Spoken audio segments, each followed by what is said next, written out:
On today's episode of Locked On Wild, a big start to the season for the Wild in October. Can they run the gauntlets in a busy November schedule? Hey, this is Matt Boldy, and you're listening to Locked On Wild. You're Locked On Wild, your daily podcast on the Minnesota Wild. Part of the Locked On Podcast Network, your team every day. What is happening, everybody? Welcome in to another episode of Locked On Wild, your daily Minnesota Wild podcast. Part of the Locked On Podcast Network. We are your team each and every day, and we thank you for making Locked On Wild your first listen each and every day. Make sure you subscribe on YouTube and your favorite podcast platform so you don't miss out on any new episodes throughout the week. Today's episode is brought to you by FanDuel. You can start the season with a big return on FanDuel. New customers can place a $5 bet, and you'll get started with $150 in bonus bets if you win your first $5 bet. Visit FanDuel.com to get started. On today's episode of Locked On Wild, Zach Zeman rejoins us as we recap a very successful October for the Minnesota Wild. We'll take a look at exactly which games we got right, which ones we didn't quite hit on, as well as taking a look at the November schedule, and we will anoint the Locked On Wild Player of the Month for October. My name is Seth Topal, host of Locked On Wild, credentialed media member, and host of the show since 2021. Joined, as mentioned, by Zach Zeman here today. And Zach, we put the over-under at 4.5 for the month of October. And as you alluded to before we hit record today, Wild hit that against the Tampa Bay Lightning and proceeded to pick up even another game after that. Quite the start to the season for the Minnesota Wild, to say the least. Yeah, I mean, that's about as much as you could ask for, especially starting off the season on a strong note like that. I mean, we've talked about how so crucial it is to get off on the right note. It didn't happen last year, but now it happened this year. And now it's so good to see this team was clicking. It was a really challenging road trip, and the boys took advantage of it. And, just to come out with the over 4.5 about like midway through the month with 2 games left is something that we didn't know was going to happen. And boy, are we happy. Yeah, 5-1-1 on the road trip. And you look at it, the first overtime loss happened in the first game against the Winnipeg Jets. After that, the only game that the Wild dropped was against the Philadelphia Flyers. And we can all agree that was really the big clunker of the season so far, other than that Seattle game early on that the Wild had the lead and kind of let that one get away. But beyond that, the Wild have just done a really good job of taking care of business. Really can't sell it any better than going into Florida and beating the defending Stanley Cup champion Florida Panthers and then turning around the next night and beating the Tampa Bay Lightning. I don't know the last time the Wild swept the Florida back-to-back, and they just take care of that right off the bat here in October. Yeah, I mean, if you were to tell me that the Wild were going to go on a 4-game win streak in this road trip, I would have told you you're crazy. And man, were we proven right? I mean, or proven wrong. Kind of, I mean, it was just awesome. Like I was thankful to be there in Tampa for that game. And, it feels different this year. Sitting there watching this team play in in away environments for, the month of October, it's just like, it's a little bit different. This team is like much stronger, I feel like, and more like together. The goaltending is clicking. Like this is everything that we could have asked for in projecting this month all hit. And I think that's why this team is on fire right now. And they kind of get to a little rewarded with some home games here in November. Man, it was a crazy month, and I'm just happy that, the goaltending's clicking. I'm just going to go back to that. Like, if it wasn't, we would be clicking all sorts of panic buttons right now. Yeah. This team would be in shambles. But, man, if you start the season with these kind of, this duo is clicking, Fleury's stealing games. He actually stole that game against the Lightning. If he wasn't in that, man, it would have been tough. I swear it was. If it wasn't for him or him against, the Penguins on his night, 2 big wins there to end out the month. I think we're kind of feeling good right now. I'm honestly, just selfishly, I'm feeling even better because I forgot that we actually pegged that Philly game as a loss. We did? Yeah. Oh, well. So then, wow. we only had 2 games that we were off on. We had Columbus. We had the win against Columbus to start the season. Mm-hmm. Had the Seattle game as a win. It nearly was, but Nearly. that ended up going as a loss. So 1-1. Had a loss against Winnipeg. 2-1. Beat St. Louis. Beat Columbus. Beat Florida. Yeah. Wow. So 4-2 at that point. Beat Tampa Bay. 5-2. Lost to Philly. 6-2. Beat Pittsburgh. 7-2 in predictions in the first I'll take it. season. That's pretty darn good. And I don't know about you. You talked about the goaltending. I think the thing that has stood out to me so far this year, Zach, is how disciplined this Wild team is so far this season. Tied for the least penalties in the league, a full 87 penalty minutes Insane. clear of the next team, or the top team, the Philadelphia Flyers. Yeah. They have 3 times the penalty minutes the Minnesota Wild do in one more game. Mm-hmm. And you just put yourself in a much better situation to come away with wins when you're not committing those mental mistakes with holding penalties, flashing penalties, with all that. The Wild are just they are making it difficult on their opponents because they aren't contributing for the most part. Mm-hmm. They aren't contributing to those mistakes that lead to goals on the other end. Yeah. I feel like that was the message heading into all these away games was you can't make these games harder for yourself. And to do that, you stay out of the box. And clearly this Wild team has been extremely disciplined. They've stuck together. And I think one of my biggest things was, in order to make this road trip successful, you have to find ways to battle through it and to make one with each other almost. You just got to stick with it. I think this team is definitely bonding. I can feel something different. I don't know what it is. I'm going to keep saying this, but something feels different. And I think this team is on the right note. And man, 6-1-2 in that month is a lot. And I think that they were challenged early, and boy, did they show up pretty quick. And it's really satisfying to see. Yeah, it has a different feel to it. I've seen a few other people say this in other shows, other podcasts. Is Michael Russo, I think, has said this a couple of times. This team just has a different feel to it than last year's did, where it seems like all it took last year was one error, one mistake, one breakdown for everything to just completely come unglued. And we've saw that over the last couple of games. Things didn't go according to plan to start in that Pittsburgh game, despite the Wild's controlling the play for the most part. You give up 2 goals, and all the Wild did was say, we'll come back. We'll get the score tied up. Yeah. And then we'll score 2 more goals to take the lead. Those are the hallmarks of good teams, is when stuff goes wrong, you respond. And when the home team is making their push, you just keep throwing goals on the board. Yeah, absolutely. I think the Flyers also scored 2 early, and the Wild were still able to bounce back. It's that makes the difference, is being able to face the adversity on away ice and make a game out of it, even after going down 2. We've seen it the last 2 games, and I don't want to see it again. Don't get me wrong. I don't want to see it again. But the fact that it does happen and the Wild are able to battle back in these close games and to make them better games is something that's much different than last year. I feel like it was just over from the start if something went wrong, like you just said. But now it's starting to be like, all right, there's 60 minutes of ice, of time here. And, it's just like you got time. And the fact that they were able to do that on a grueling road trip just says a lot about this team.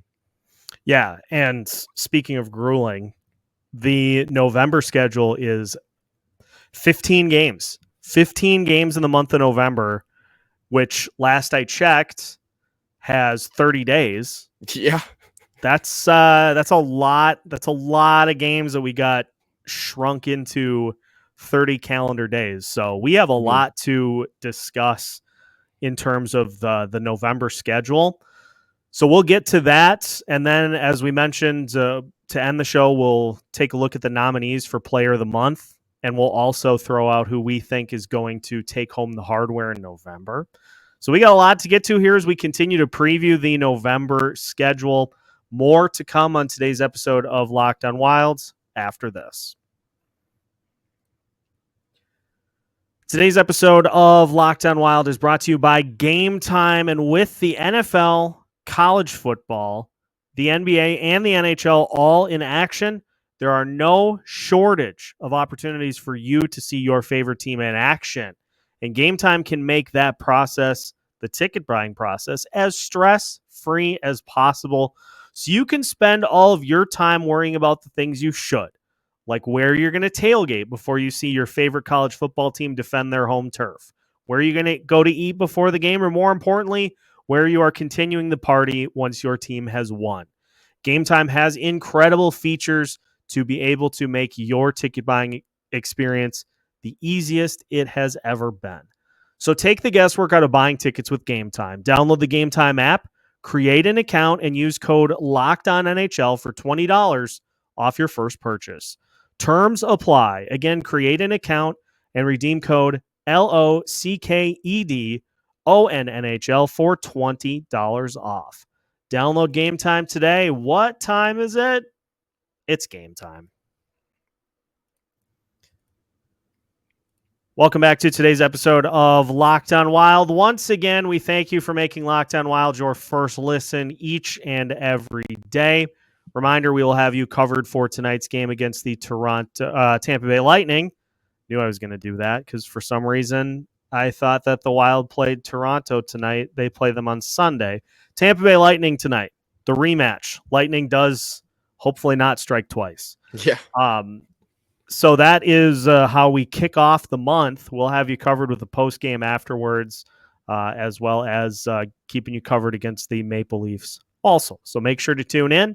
Make sure to subscribe so you don't miss out on any of our coverage, both audio-wise and graphics-wise. Pre-game graphics, post-game graphics, that's all part of the package here at Locked On Wild. All right, Zach, I have gone through the schedule and come up with the games that I think are the ones that the Wild should win. And the number that I have come up with for an over-under for the month of November, I am going 8.5 for the month of November. Now, 15 games, obviously that means that if the Wild are going to go over that, they're going to go 9-6. That's a high number. That's a high number, but the Wild have a good amount of A, winnable games, B, beatable teams, and C, they get some home games mixed in as well. Yeah. So 8.5 is where I'm sticking it, and we'll see what we come up with for an over-under here by just rolling through. So we'll just go through and just... we'll keep this kind of brief, but just give me your thoughts as to if you think this is a game that the Wild will win or a game that they will come away with an L. We'll start with tonight's game against the Tampa Bay Lightning at home. Wild beat the Lightning 4-2 in Tampa, and now they get a chance to defend home ice. Tampa Bay Lightning started off. What do you think? I think you got to take advantage of Vasilevsky's kind of shaky start to the season. If you do that, you will win this game. I think you're going to start Gus against them, a little bit different than Fleury that we saw in Tampa. I think this is a win. And I think, the Wild can take advantage of the Lightning here. They kind of did that in Tampa. I saw the 2 Lightning goals were a little bit kind of fluky. There's like a shorthanded goal. Fleury was just kind of bobbling. I think it was the first one that could have been saved. I think they win tonight. I am optimistic as well because I just feel like getting the opportunity to match lines at home is going to allow the Wild to put Kaprizov, Rossi, Zuccarello in positions to exploit. For the first time in forever. Yeah. John Hines finally, he's licking his chops because he finally gets the opportunity to do some line matching. And I think he's going to do that. I think we'll see a couple of goals from that top line. And as a result, I think that's going to be enough for the Wild to come away with the dub. Toronto Maple Leafs on Sunday. Toronto is a weird team so far this year. They've got tons of offensive talent.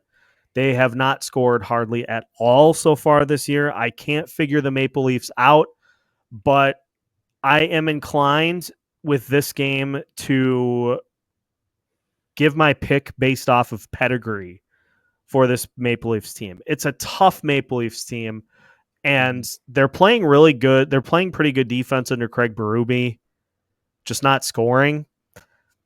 I'm gonna say L here, but I think I'm gonna just have one of those. If you can get a point in OT, that's good enough for me. Yeah, I love that.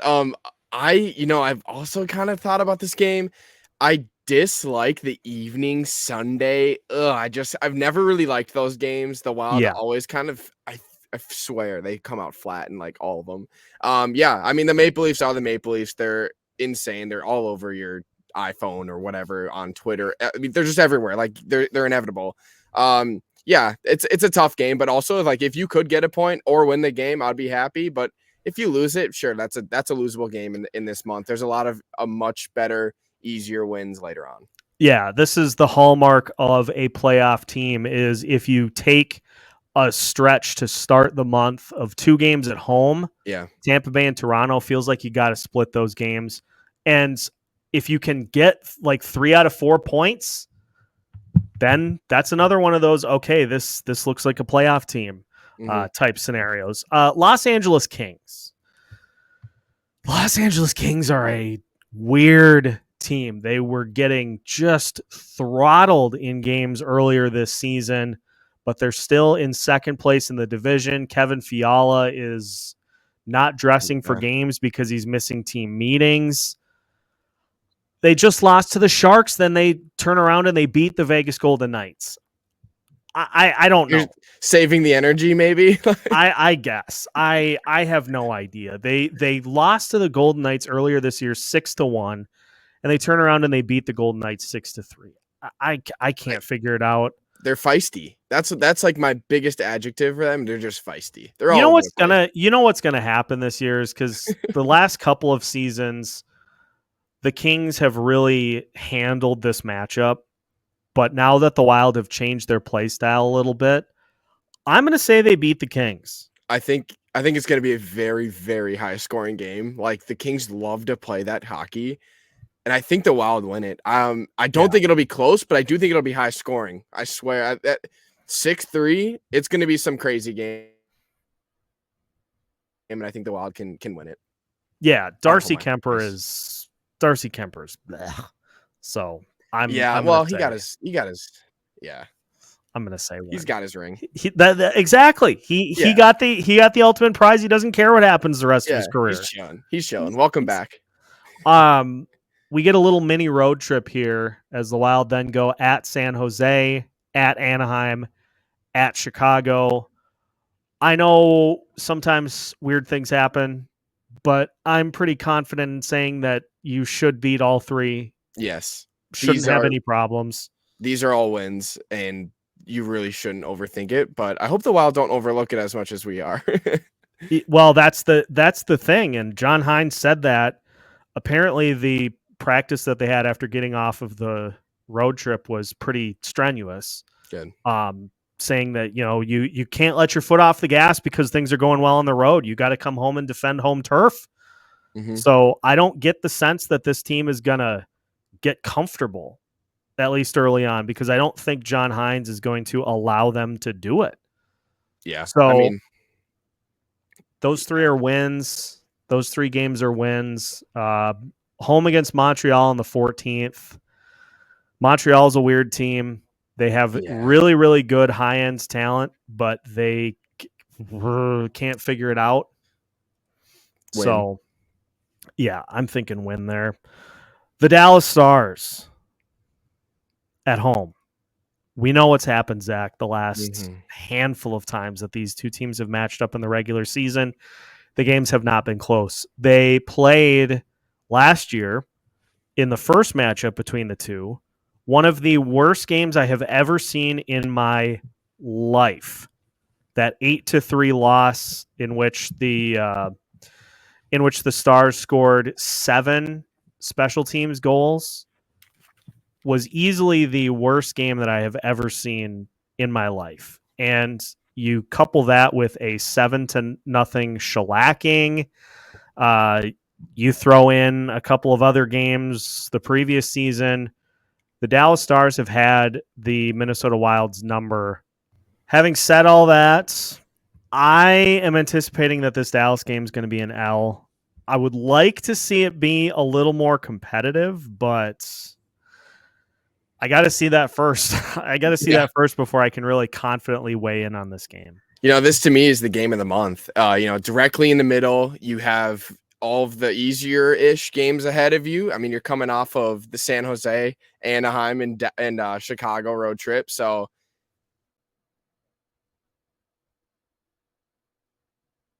if you can win this game against a Central Division opponent like that, man, that's a big one. And if not, then so be it. You'll see him again. But yeah, this would be a statement win for sure. Yeah. St. Louis on the road. Wild already beat St. Louis earlier this season, so I'm confident putting that as another win. It's a St. Louis team that just, if the Wilds keep doing what they're doing, it's a team that is below them in the standings. Like, they've got some good top end talent, but they are missing a lot of pieces. Yeah, I completely agree with that. I think, you already got a nice win in St. Louis. Why not do it again? The St. Louis Blues are kind of stuck in some crud. It looks like they were kind of getting really chippy in some of these weird losses in games. Binnington's back on his thing. Just go in there and beat St. Louis again. That's how you really determine where you belong in the standings. Edmonton is next on the road at Edmonton, at Calgary, right before Thanksgiving. And I feel like here, Calgary's off to a really good start this year, like a positive, pleasant surprise kind of a start. Edmonton is missing Connor McDavid right now. It's expected he'll be back right around the time of this game, of course. Of course. I feel like for the Wilds, if McDavid doesn't play, you got to get that one. Mm-hmm. But if he does play, 2 or 3 points out of those 2 games is what you need to do. And so I'm going to say Edmonton loss, and I'm going to say Calgary, I'm going to say win. Yeah, I think it looks like McDavid will be back. But then again, Jonas Brodin can just absolutely lock him down like he's been doing the last how many years it feels like. But if you do lose that one, so be it. Take that Calgary game and win that one.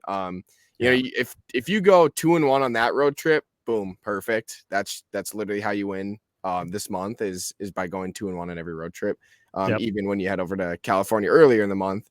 That Edmonton game is going to be sweet. I think McDavid will be back. That team's going to be fiery if he is back. So, man, that's a big circle on my calendar. Winnipeg at home on Monday, November 25th. This is, if not for the Dallas game, this would arguably be the game of the month. Mm-hmm. And this is one you'd narrowly lost to Winnipeg on the road to start off the 7-game road trip. Take care of business in this one. Show them what you do at home. Come away with 2 points and even up the season series. And I'm feeling feisty enough to say, now the great equalizer, as I always say, is injuries. And that's not something we can account for at this point when we are doing these predictions. I'm feeling a dub against Winnipeg. I think it's kind of nice where the Wild sit here when Winnipeg does come into town. Let's look at their record right now as we're recording this. They are 9-1. So there's realistically supposed to be 18-2 technically by the time they come in. Let's hope that doesn't happen. But also, Winnipeg, they get to go through that month before they face the Wild, which is really good for the Wild. I think you can start to see a lot of their true colors and who they are as a team. And you get more film too, which can definitely help equalize it a little bit. Man, this is a big one. This is like as big as Dallas and Winnipeg, like you just said. Winnipeg's on a roll right now. It just depends on how much of a roll they are on when they come in. And if they're struggling, if coming back down to earth, I say you go out there and win it, but also keep it close. Winnipeg is that team right now. If you can play them close, that's all you can ask for. I am, because I know it's going to happen. There will be a game, at least one this month, that you have on the schedule that you should win and you just don't. Yep. I am picking Buffalo as that game. The Wild have just not had a good time with the Sabres over the last couple of years. Buffalo's not off to a great start, but they have really good young talent. I don't like the matchup against the Sabres for this Wild team. And so my kind of, one you want but you don't get, I'm going to put Buffalo as that game this month. I love that take, because it's like you have the last week of November here, 3 home games and 1 away game, and the away game is in the middle of the home games. So it's like you're going out of your way to go to Buffalo. Yeah. To go to Buffalo and then come back and finish the month. It's a weird game. I wouldn't be surprised if the Wild did lose it. They've been playing weird there the last couple of years. So if you can match up against, I don't know, give it your all. You're going there for a reason, just randomly. Thanks, Batman, for the scheduling. But yeah, that's what it is. Yeah, it's just a weird midweek siesta against the Buffalo Sabres. That sounds like a lot of fun. And then you come home Friday, Saturday, home against Chicago, a 1:00 Black Friday game. Love it. On Friday against Chicago. And then you play the Nashville Predators Saturday at 7.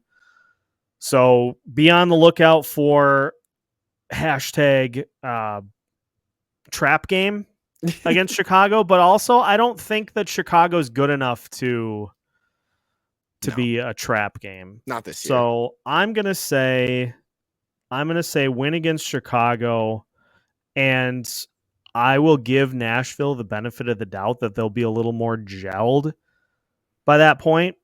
Mm-hmm. I'm going to say OTL against Nashville. Yeah.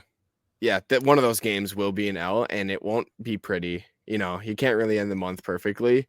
If those two are W's and you lose in Buffalo, perfect. If you lose to Winnipeg, go to Buffalo, beat Buffalo, and then lose either to Chicago or Nashville, I'll be pretty happy. I think you can avenge those Central Division games later on. You don't necessarily need to win them all right now, although I'd like you to. But no, it doesn't really need to happen right now with those back-to-backs. That would put, based off of what we just kind of ran through, that'd put the Wild at 10-5 for the month, which would be great. I like that. Are they going to do that? They will. I feel like they've got a good chance to be close to that.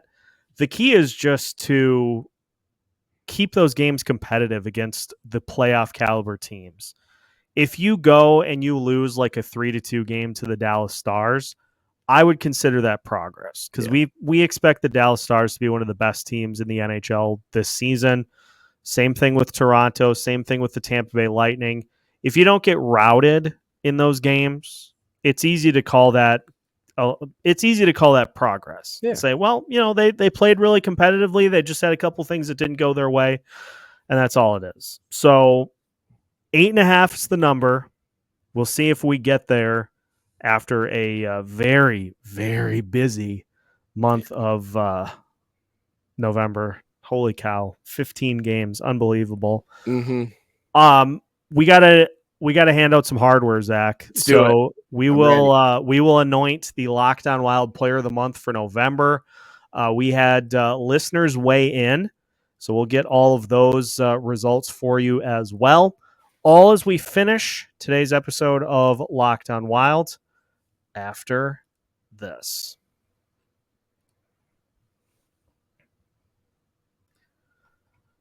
Today's episode of Locked On Wild is brought to you by Prize Picks. Prize Picks is the best place to get real money sports action.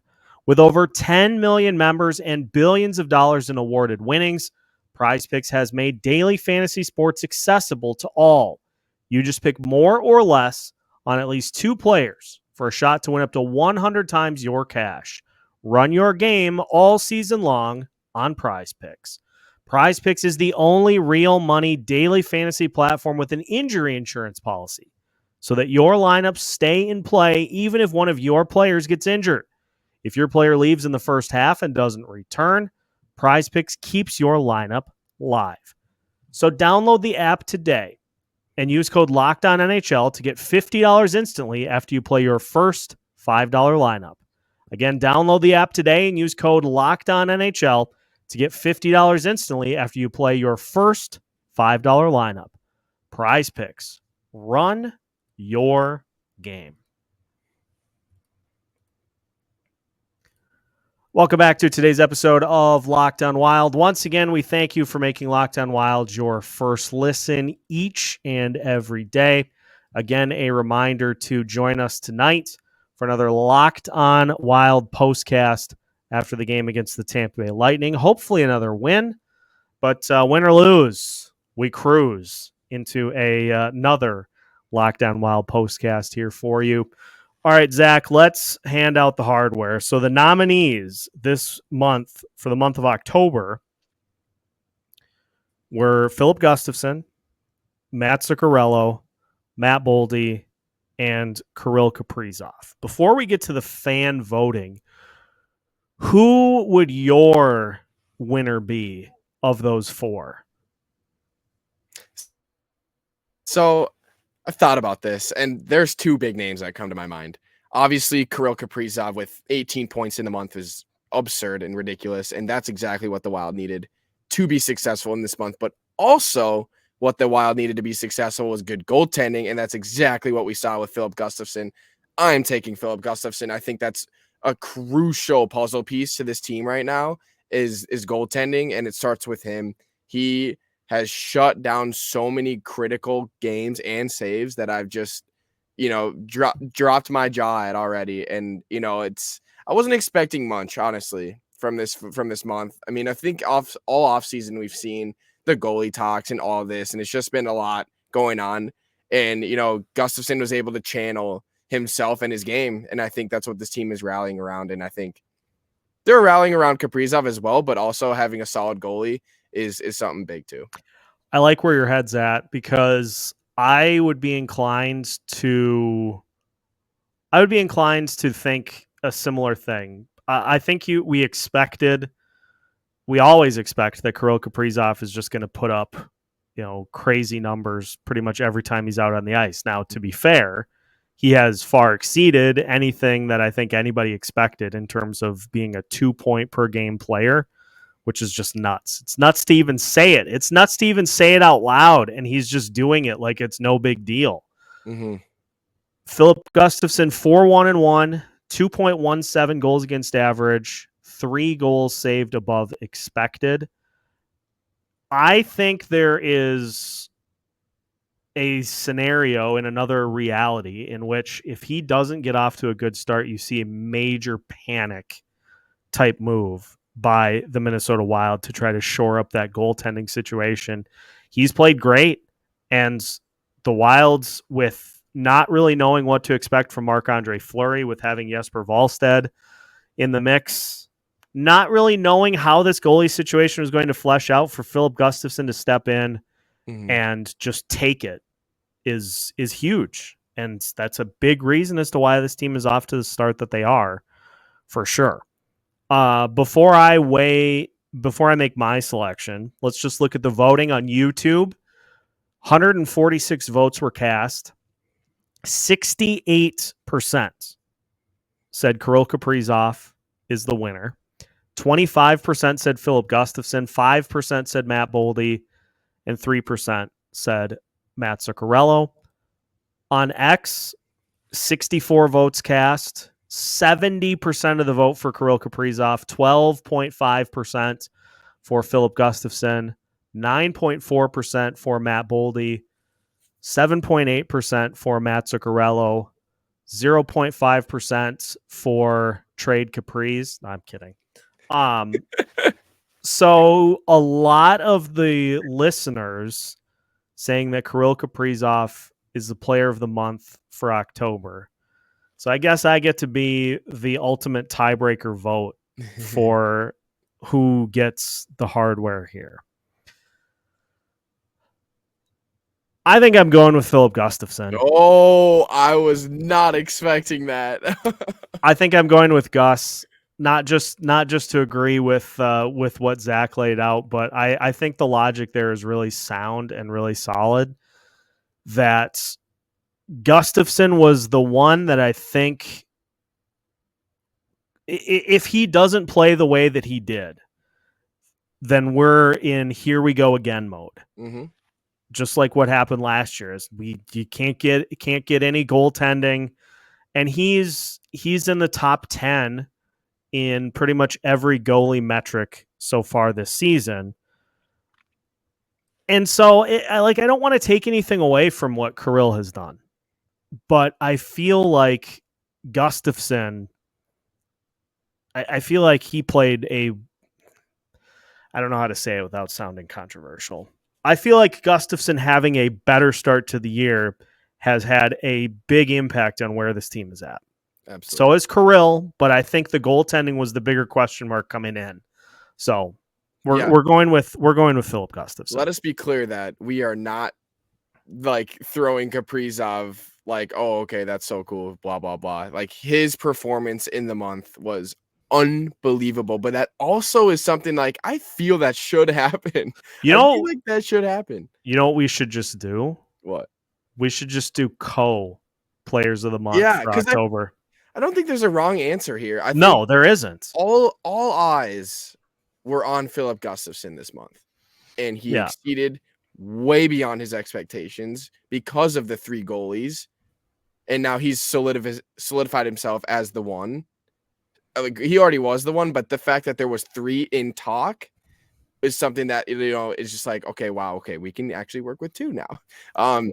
But yeah, Kirill Kaprizov, 18 points is not something to overlook. Unbelievable performance, but also it's like, he's that guy for the Wild. He's been that guy, and to see him, filling that role really well and on a consistent basis is something that's very satisfying. But yeah, that's probably a good way to summarize it. Yeah, players of the month, I think, is the only fair way to do this for Kirill and Filip Gustavsson. So congratulations to both, and that's part of being on the committee for the Player of the Month award, is you can do whatever you want.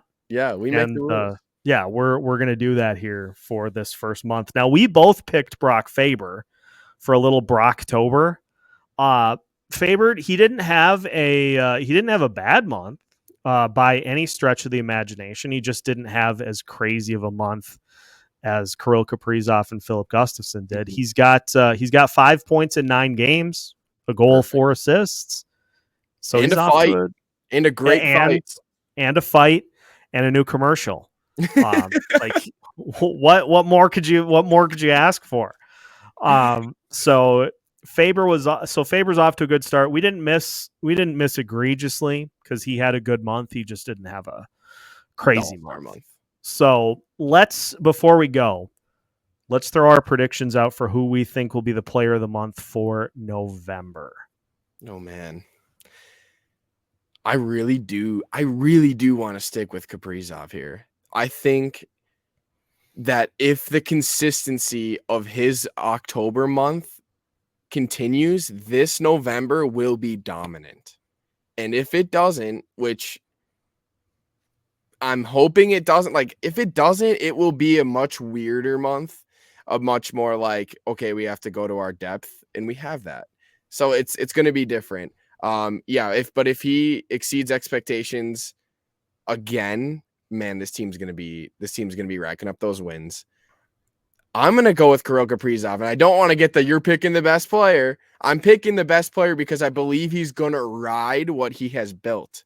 And I think that's going to be essential for this team's record in November. Without him performing at his highest, this team will be, it'll be tough. And with him, it'll be great. So I think I'm going to pick Kaprizov. Let's do it. I like it. I'm going to make my first official Matt Boldy prediction for the month of November. I think there are plenty of teams. He's got good success against some of those bottom feeders, which he gets ripped for sometimes by people that, follow the team in some aspects. which is always a weird thing. I guess I would want players that are good to beat up on the bottom feeders and to also score against the good teams. I just would want a lot of production regardless. Yeah. So I'm going to pick Matt Boldy for Player of the Month for November. Listeners, let us know in the comments who you think will be the Locked On Wild Player of the Month for November. And we'll see if you are right when all is said and done. But that will do it for today's episode. Thank you, everybody, for tuning in. Again, make sure to join us after tonight's game against the Tampa Bay Lightning for Locked On Wild Postcast. We'll have you covered regardless of the outcome. We always are ready to go once the game is over. So make sure to tune in. Make sure to hang out. We'll see what happens. And we will keep you up to date with new episodes every Monday through Friday as part of the Locked On Podcast Network.